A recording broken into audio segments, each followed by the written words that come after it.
वस्सलातु अला नबिय्यि व अला आलिहि व अस्हाबिहिल मुतअद्दिबीन बिअदबिही अम्मा बअद फ़अऊज़ु बिल्लाहि मिनश शैतानिर रजीम बिस्मिल्लाहिर रहमानिर रहीम क़ाल नबी सल्लल्लाहु अलैहि वसल्लम इन्नमल अअमालु बिन्नियात व इन्नमा लिम्रिइम मा नवा सदक़ रसूलुहुन नबियुल अमीनुल करीम व नहनु अला ज़ालिका लमिनश शाहिदीन व ज़ाकिरीन वल्हम्दुलिल्लाहि रब्बिल आलमीन। जिस कदर अदब हो सके, जितना अदब हो सके। आगे आगे जो लोग खड़े हैं, पीछे वालों की शिकायत है कि उन लोगों को बिठा दीजिए, कम से कम जो लोग बैठे हैं वो देख सके। आप लोग बैठ जाइए, जो लोग आपके पीछे खड़े हैं उनको मौका दीजिए, कम से कम वही देख ले, आप तो देख ही रहे। बैठ जाइए। ये इतने लोग यहाँ क्यों खड़े हैं? कंधा लगाने के लिए किसी का? बैठिए ना, बिला वजह आप लोग खड़े हैं। बैठिए, आप लोग बैठाइए, पहले बैठ जाइए, आप लोग सब लोग बैठ जाइए। पीछे लोग बेचारे बैठे हुए हैं, उनका हक ये है कि उनको देखने दिया जाए, दूसरे का हक तो ना मारे। अभी पूरे हुकूक पे तकरीर सुन रहे हैं आपने। मौलाना कमाल अहमद साहब ने हुकूकुल इबाद पे तकरीर की, जानवरों के हुकूक पे तकरीर की, और खड़े दूसरे का हक मारे बैठे। बैठ जाइए। मोहब्बत के साथ दुरूद शरीफ पढ़ना है।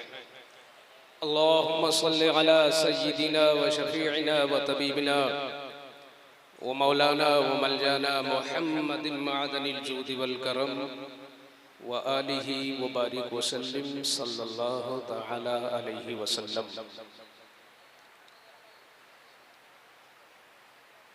जो लोग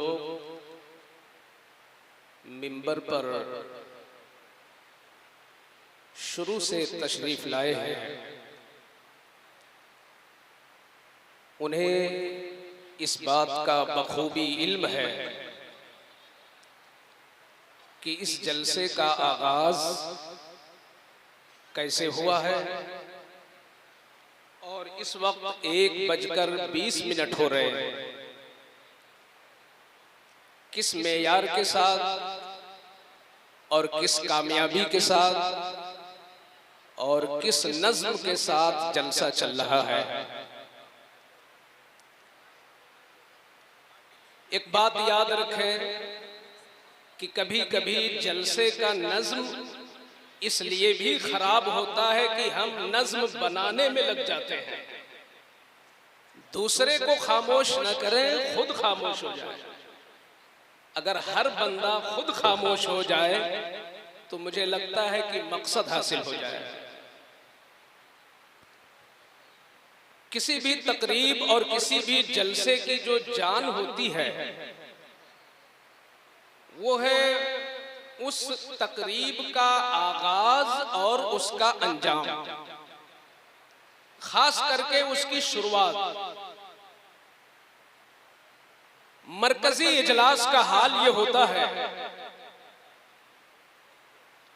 कि जब जलसे को शबाब पर आना चाहिए उस वक्त लोग तालिये कुरान की तलाश में होते हैं। मगर अल्हम्दुलिल्लाह ये इस कदीमी मरकजी खानकाह की ये अपनी एक अलग नुमाया खुसूसियत है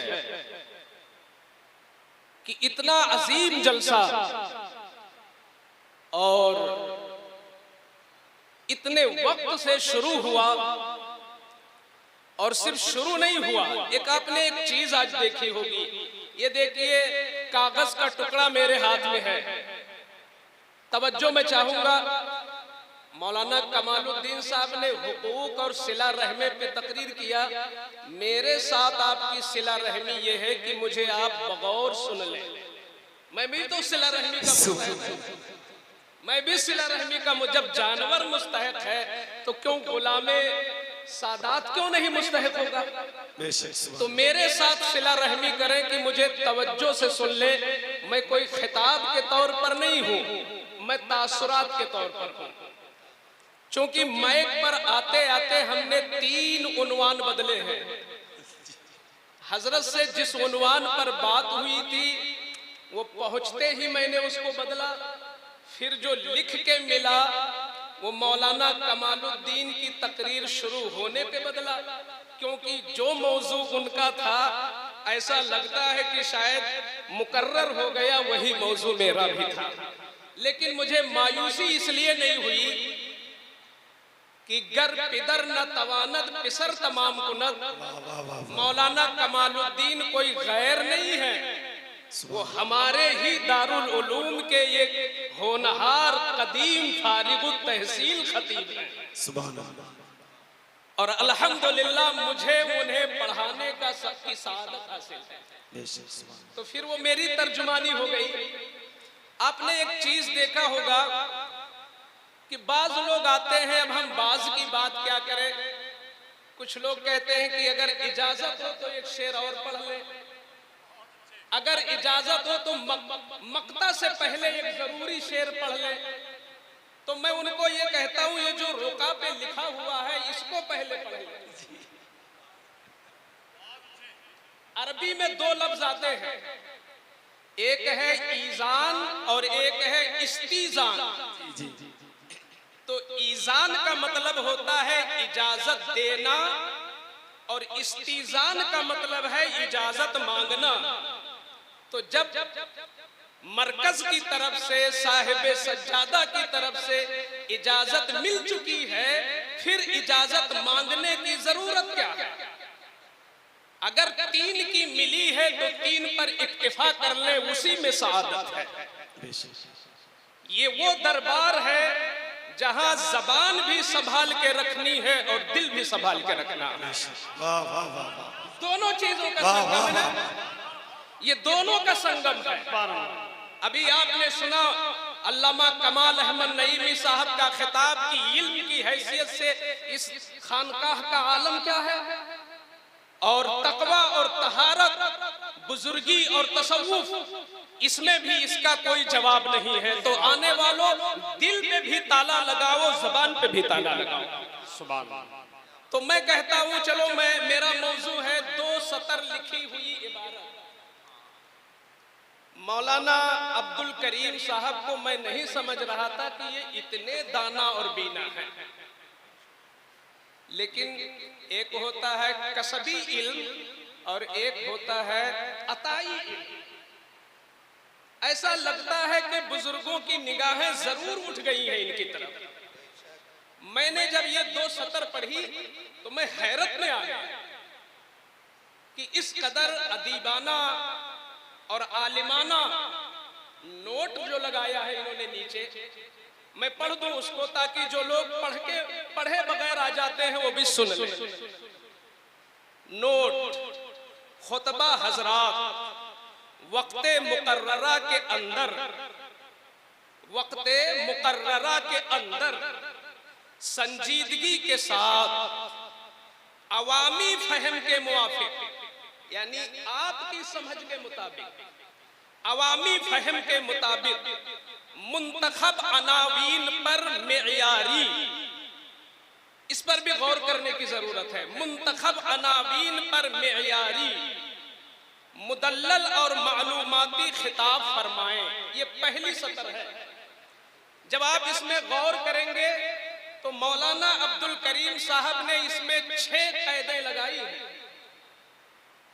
तो मैं सोच रहा था भाई पहली सतर में 6 जंजीरें लग गई। मेरे पास 2 ही हाथ है, अब ये 2 हाथ में जंजीर बांध दो, 2 कदम है ज्यादा ज्यादा, 4 जंजीरें हो गई। एक ही सतर में 6 कैदे, और वो भी ये मुस्बत कैदे हैं, सिर्फ मुस्बत। अब आगे पढ़े नीचे, सूकियाना अंदाज, बाजारी लबो लहजा, बेमहल तबसरा व तनकीद, बेजा कसीदा खानी और सियासत हाजरा कबीहा पर इश्तियाल अंगेजी से सख्त परहेज करें। ये जो दूसरी सतर है ना, इसमें 5 कैद है। क्या गौसे आजम का कमाल है।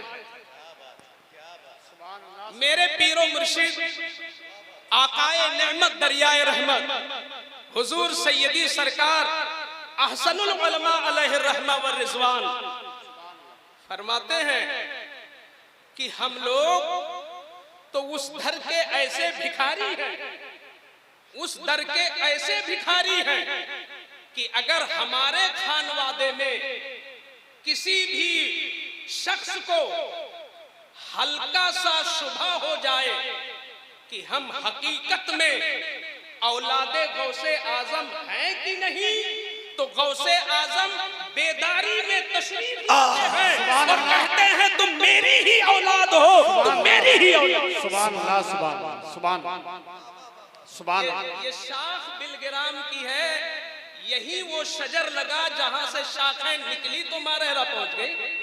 अल्लाह सुभान। तो मैं वहां का मैं गुलाम हूं, मगर मैं बहुत खुले तौर पर इस बात को ऐलान करने में कोई झिझक महसूस नहीं करता कि मैं तो बिक गया उनके दस्ते अक़दस पर। मुझे कोई गम नहीं, बल्कि मुझे फख्र है कि सरकारे अहसनुल उलमा का दौर आज के दौर के हिसाब से खैरुल कुरून है, मुफ्ती आज़म हिंद का दौर खैरुल कुरून है। तो वहां तो मैं हकीकी तौर पर बिक गया, लेकिन आज जब मुझसे कोई पूछता है, चाहे अवाम पूछे, चाहे खवास पूछे, चाहे मेरे शागिर्द पूछे या मेरे साथी पूछे, हर सैयद जो वाक़ियतन सैयद भी है और अकीदे अहले सुन्नत भी है, इस शर्त के साथ हर सैयद के कदमों में लगी हुई जूतियों की खाक मेरी आंख की काली पुतली के अंदर है। मगर मैं क्या करूं, हो नहीं पाता। ये तो होता है ना, मोहब्बत ये कसदन नहीं होती है, हो ही जाती है। तो आज के दौर में जब मैं जहां पड़ा हूं, ज्यादा पूरे तौर पर मैं जिस झोली में पड़ा हूं, इशारा समझना, जिस झोली में ताजे शरीयत ने अपनों को डाला था, सुभान अल्लाह, सुभान अल्लाह। मैं कल्बी तौर में उसी झोली में पड़ा। सुभान अल्लाह, सुभान अल्लाह। नारे तकबीर, नारे रिसालत और से वास्ती। आप जरा देखें कि 2 सतर के अंदर अल्लामा अब्दुल करीम साहब ने ऐसे अदीबाना आलिमाना ये दरसगाह में सिर्फ मेहनत से नहीं, ये निगाहों का फैज है और इससे इस खानकाह के मेयार का अंदाजा लगाएं कि कभी ऐसा भी होता है 25 लोगों की तकरीरें होती हैं, लेकिन अगर मौलाना किस्मत सिकंदरपुरी को तफसीरे के लिए कहा जाए, आप बड़े दाना बीना शायर हैं, हाजिर शायर हैं, मगर 25 तकरीरों को ये अलग अलग नहीं कर सकते। हर एक की तकरीर जाके जम हो जाती है और यूं हो जाती है, पता नहीं चलता कि किसकी तकरीर का रुख किधर था। मगर ये खानकाह वास्ती की खुसूसी ये नौइयत है और ये खास खुसूसियत है कि अब तक जितनी तकरीरें हुई हैं, हर तकरीर का रुख ऐसी है, ऐसा है कि जिसमें मिल्लत का फायदा है, कौम का फायदा है, लोगों का फायदा है। इससे पता चलता है, इससे अंदाजा होता है कि साहिबे सज्जादा और इस खानवादे के बुजुर्गों की सोच कैसी है और इनकी फिक्र कैसी है। सुभान अल्लाह, ये फिक्र का अंदाजा होता है। हजरत चाहते हैं कि ऐसी गुफ्तगू हो, लोगों को फायदा मिले। अल्लाह अकबर। उन्होंने सोच करके ये 11 कैदें नहीं लगाई होंगी, मगर जब खुलूस होता है ना, इसमें बहुत सारे लोग बैठे होंगे कि यार बाज लोग तो बहुत कामयाब होके गए, मगर मैं कहता हूं पूरी जिम्मेदारी के साथ कि इसमें बहुत सारे लोग हैं कि जिनसे बहुत ज्यादा कामयाब इसमें बैठे हैं। सुभान अल्लाह, सुभान अल्लाह। बहुत सारे लोग हैं जो इसमें बैठे हैं। कामयाबी नारा वाली तकरीर से भी नहीं है और बहुत ज्यादा पैसा मिल जाए ये भी कामयाबी नहीं है। कामयाबी किस पर है? एक चीज की कमी है, इखलास, अच्छी नीयत। हजारों लोग आज हाजिर आए हैं इस मुकद्दस उर्स पाक में। अलग अलग लोगों की नीयतें होंगी, अलग अलग लोगों के ख्यालात होंगे। सबसे कामयाब वो है जिसकी नीयत सबसे अच्छी है। आका ने फरमाया तुम्हारे अमल का दारो मदार तुम्हारी नीयत पर है। और चाहे उर्स हो, चाहे मदरसा, मस्जिद हो, चाहे खानका, काबा हो, चाहे मदीना, कहीं भी हो, मिलेगा तुझे वही जो तेरी नीयत होगी। कोई जरूरी नहीं कि सफा और मरवा के दरमियान दौड़ने वाला साहिबे अजर सवाब हो। ऐसा हो सकता है कि काबा के गिर्द तवाफ करने वाला अपनी नीयत की खराबी की वजह से वो गुनाह में मुलव्विस हो, लेकिन किसी गांव के गलियों में दस्तगीरी की नीयत से और गरीब की मदद की नीयत से, किसी मोहताज की तसल्ली की नीयत से चलने वाला अपनी हुस्ने नीयत की बुनियाद पर अल्लाह का महबूब बंदा हो सकता है। सुभान अल्लाह, सुभान अल्लाह। नीयत अच्छी कर लो, खुलूस।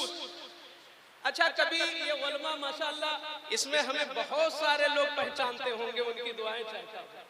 कभी कभी हम लोग मुश्किलात में जब पड़ते हैं, मैं खुद अपनी बात बताऊं, जब कभी कोई बहुत अहम मोड़ आता है, और हमारे असातिज़ा ने बताया कि जब किसी मुश्किल घड़ी में कभी पड़ जाओ तो अपने आमाल के दफ्तर में नजर डालो कि तुम्हारा वो कौन सा अमल है जो खुलूस वाला है। उस मुखलिसाना अमल को वसीला बना के दुआ मांगो, तुम्हारी दुआ कबूल हो जाएगी। मिंबरे रसूल पर इतने उलमा हैं, अभी जब दुआ मांगने की बारी आएगी और कोई मुश्किल घड़ी आएगी तो हम पेचोताम में मुब्तला होंगे कि कौन सी। तो मुफ्ती हम्माद साहब भी बैठे हैं, अल्हम्दुलिल्लाह हमारी जमात के मैदाने खिताबत की आबरू बने हुए हैं इस वक्त। लेकिन हो सकता है वो बंगाल, उड़ीसा और कहां कहां जाते हैं, उन तकरीरों को शायद वसीला न बनाए। अपने गांव की मस्जिद में जो जुमा में तकरीर हुई होगी, उन पर उन्हें भरोसा होगा कि वो तकरीर मेरी कबूल हो गई होगी। नियत, हुस्ने नियत, बंदे का अमल जितना मुखलिसाना होगा। बुखारी और मुस्लिम दोनों की मुत्तफक अलैह एक हदीस है, मैं मफहूम उसका पढ़ता हूं बड़ी तेजी से। दो बंदे थे, दोनों सफर कर रहे थे, ये हदीस का मफहूम बयान कर रहा हूं। दोनों बंदे ने, तीन बंदे थे, तीनों जंगल के रास्ते में सफर कर रहे थे। एक पहाड़ के गार में जाके आराम करने लगे। इत्तेफाकन फनहदरत सखरा, एक बहुत बड़ा पत्थर ढलका ऊपर से और गार का मुंह बंद हो गया। अब वो इतना वजनी था कि तीनों की पूरी नस्लें लग जाएं तो उसको हटा नहीं सकती। उन तीनों ने सोचा हम तो मौत के मुंह में हैं, अब यहां पत्थर हटाएगा कौन और मेरी जान बचेगी कैसे। तो तीनों ने मशवरा किया और कहा कि चलो सोचते हैं कि हम लोगों ने अपनी जिंदगी में सबसे बेहतर अमल कौन किया। तो अब वो ढूंढने लगे कि खुलूस वाला अमल कौन था, खुलूस वाला। तो एक शख्स उसमें ऐसा था जो अपने बच्चों को पहले खाना नहीं खिलाता था, पहले अपने वालिदैन को खिलाता था। उसने कभी भी बच्चों को नहीं दिया, बच्चे रोते रहते मगर माँ बाप खा ले तब बच्चे खाएंगे। एक दिन ऐसा हुआ कि ताखीर हो गई, घर आने में माँ बाप सो गए। तो वो दूध का प्याला लेकर के वालिदैन के सरहाने खड़ा रहा। उसने जगाना भी मुनासिब नहीं समझा और बच्चों को पहले खिलाना भी मुनासिब नहीं समझा। खुद भी नहीं खाया, खुद भी भूखा, बच्चे भी भूखे। वालिदैन के बेदारी का इंतजार। जब वालिदैन बेदार हुए, दूध का प्याला पेश किया, उन्होंने नोश किया, तब अपने बच्चों को दिया, फिर खुद खाया। ये एक अमल उसका था। उसने उसी गार के अंदर अपने रब से दुआ मांगी, मेरे मौला नमाजें बहुत हैं, रोजे बहुत हैं, बहुत कुछ मैंने किया, मगर एक अमल पर मुझे बड़ा यकीन है कि मैं एक रात अपने बिलखते चीखते बच्चों को नजरअंदाज करके सिर्फ वालिदैन की मोहब्बत में, वो भी तेरी रजा के लिए, तेरी खुशी के लिए, मैंने सुबह तक खड़े खड़े इंतजार किया। मौला अगर मेरा ये अमल तुझे पसंद है तो इस चट्टान को हटा दे। यूं जैसे दुआ मांगी, चट्टान थोड़ी खिसक गई। दूसरे ने दुआ मांगी, मौला मैं अपनी चचाजात बहन पर आशिक था, तन्हाई हो गई, वक्त था कि हम गुनाह में मुब्तला हो जाते, अचानक तेरे खौफ ने मेरे जिस्म पर लर्जा तारी किया। मैं किसी इंसान के डर से नहीं, सिर्फ तेरे डर से मैंने गुनाह तर्क किया। मुझे यकीन है कि तुझे ये अमल पसंद होगा। ऐ मौला उसी अमल के जरिए, उसी के वास्ते से इस चट्टान को हटा दे। थोड़ा और खिसक गया। तीसरा बंदा, उसका एक नौकर था। नौकर ने 1 महीने की तनख्वाह छोड़ दी और चला गया। आज तो लोग चाहते हैं कि कहां काटने को मिल जाए। प्राइवेट मुदर्रिसीन की तनख्वाहें कटनी शुरू हो गई है। अब जब प्राइवेट मुदर्रिसीन की तनख्वाह इतनी तेजी के साथ कटेगी तो बचेगी क्या? बहरहाल 1 महीने की तनख्वाह मुलाजिम छोड़ के चला गया, मगर वो बंदा इतना अमीन था कि उसके पैसे को बतौर अमानत तिजारत में लगाया, ढेर सारा माल कमा डाला, लाखों की तादाद में। जब वो बंदा वापस आया, कहा मेरी तनख्वाह। उसने कहा चल तेरी तनख्वाह दिखाता हूं। 1000 बकरियां और न जाने कितना माल। उसने कहा ये सब तेरा है, क्योंकि मैंने तेरी तनख्वाह से इसको बढ़ाया, जा पूरा ले जा। उसने कहा मजाक तो नहीं कर रहे? उसने कहा नहीं, ये तेरे पैसे से इजाफा हुआ है, ये सब तेरा है। मुलाजिम को दे दिया, मुलाजिम खुश हो गया। उसने भी वही दुआ मांगी, मेरे मौला अगर ये अमल तुझे पसंद है तो इस पसंदीदा अमल के जरिए चट्टान को टाल दे।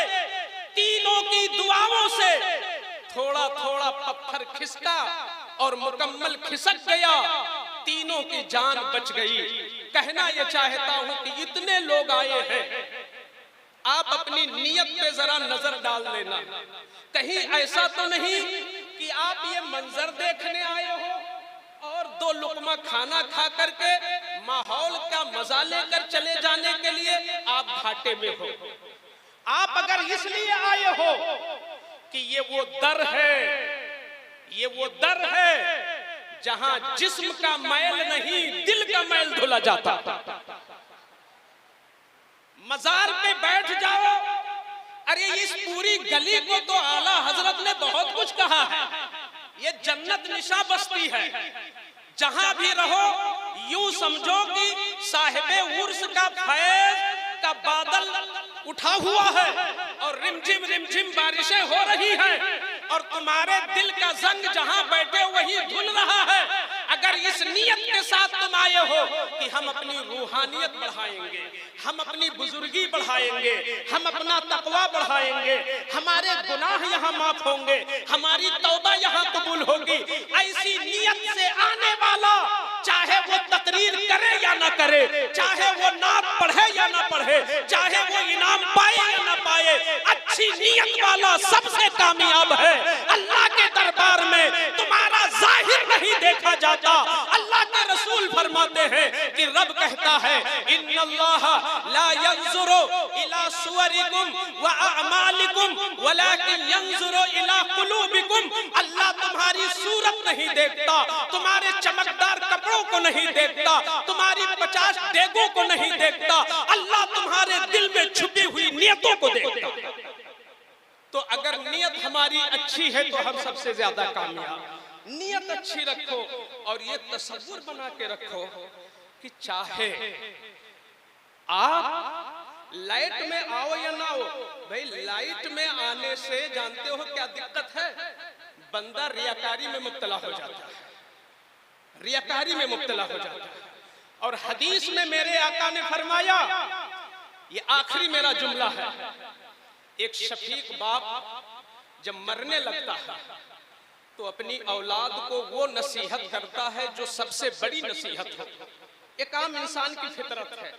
हुजूर का जब आखिरी वक्त आया तो सहाबा को इकट्ठा किया, तवज्जो से सुनना, सहाबा को इकट्ठा किया और फरमाया कि अख्वफु मा अखाफु अलैकुम, अख्वफु मा अखाफु अलैकुम अश्शिरकुल असगर।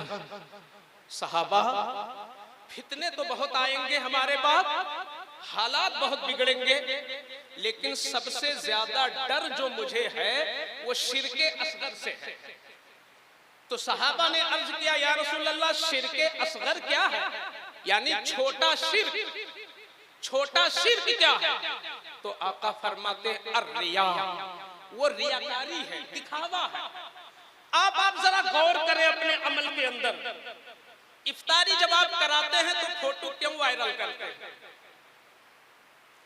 जहां जहां इज्तिमाई शादियां होती हैं, ये बड़ा अच्छा अमल है, मैं बहुत बेबाकी के साथ बोलना चाहता हूं। जहां इज्तिमाई शादियां होती हैं वो बहुत अच्छा अमल है, लेकिन उस शादी को इतना ज्यादा वीडियो बनाना और इस कदर वायरल करना, मैं नहीं समझता हूं कि यहाँ खुलूस बाकी है।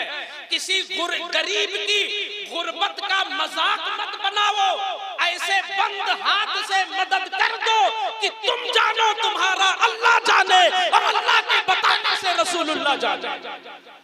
आका ने फरमाया, सुनो, सबसे ताकतवर चीज, सबसे ताकतवर चीज लोहा है। सहाबा ने अर्ज किया, या रसूल अल्लाह, लोहा से ताकतवर कौन सी चीज है? तो मेरे आका ने फरमाया, वो आग है, क्योंकि आग तो लोहे को पिघला देती है। मेरे आका ने जब कहा कि लोहे से ताकतवर आग है, तो सहाबा ने अर्ज किया, या रसूल अल्लाह, आग से भी ताकतवर कोई है? तो आका फरमाते हैं, वो पानी है, क्योंकि पानी आग को भी बुझा देती है, तो पानी आग को भी बुझा देता है। तो मैं सहाबा ने अर्ज किया, या रसूल अल्लाह, क्या पानी से भी ऊपर कोई ताकतवर चीज है? तो अल्लाह के रसूल ने फरमाया, वो हवा है, कि हवा का जब झोंका आता है तो पहाड़ भी उखड़ सकते हैं, तो हवा भी उससे ऊपर है। मेरे आका से सहाबा ने पूछा, इससे ताकतवर कौन सी चीज है, इससे भी कुव्वत वाली कौन सी चीज है?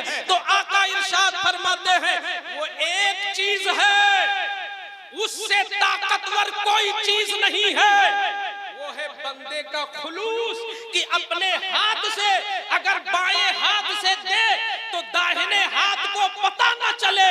ये खुलूस वाला हाथ पहाड़ से भी ताकतवर है, लोहे से भी ताकतवर है, पानी से भी ताकतवर है, आग से भी ताकतवर है। तो लोगों, खुलूस पैदा करो, अपने आमाल को जांचो। हमारे बुजुर्गों ने लिखा है कि खुलूस पैदा इस तरह होता है कि बंदा अपनी नियत को खुद जांचना शुरू करे कि मैं माइक पे आया हूँ, तकरीर कर रहा हूँ, आखिर मेरी नियत क्या है? मैंने कलम उठाया है, मकाला लिखने जा रहा हूँ, मेरी नियत क्या है? मैं नात पढ़ने जा रहा हूँ, मेरी नियत क्या है? अगर खुलूस नहीं है तो शैतान तुम्हें बहका देगा, तुम्हारे उम्रे खराब हो जाएंगे, तुम्हारा हज खराब हो जाएगा, तुम्हारे फराइज खराब हो जाएंगे। अरे वो खुलूस ही तो था, वो खुलूस ही तो था कि सरकारे बगदाद के पास जब वो आया शैतान और कहता है, या अब्दुल कादिर, ऐ अब्दुल कादिर सुनो, मैं तुम्हारा रब हूँ, माज़ल्ला, मैं तुम्हारा रब हूँ, तुम्हारी इबादत से खुश होकर के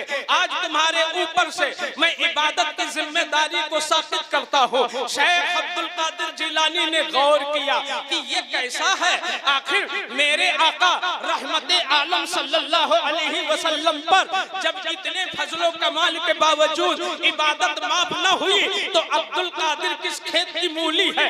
आपने कहा तो शैतान मालूम होता है। फिर उसने कहा, फिर उसने थोड़ी देर के बाद शक्ल बदली और कहा सुनो सुनो सुनो सुनो, आज तुम्हारे इल्म ने तुमको बचाया। तो सरकार गौसे आजम का उस वक्त खुलूस बोलता है, अच्छी नीयत बोलती है। ये सरकार गौसुल आजम का खुलूस था। कहते हैं नादान अब भी तू अब्दुल कादिर को दाव में मुब्तला करना चाहता है।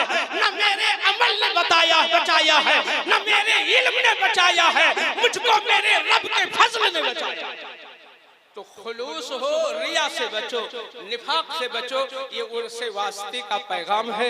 अल्लाह ताला हजरत साहिबे उर्स का फैजान हम सबों को खूब खूब अता फरमाए। बोलने में जो गलतियां हुई हो मैं तौबा करता हूँ। अस्तगफिरुल्लाह रब्बी।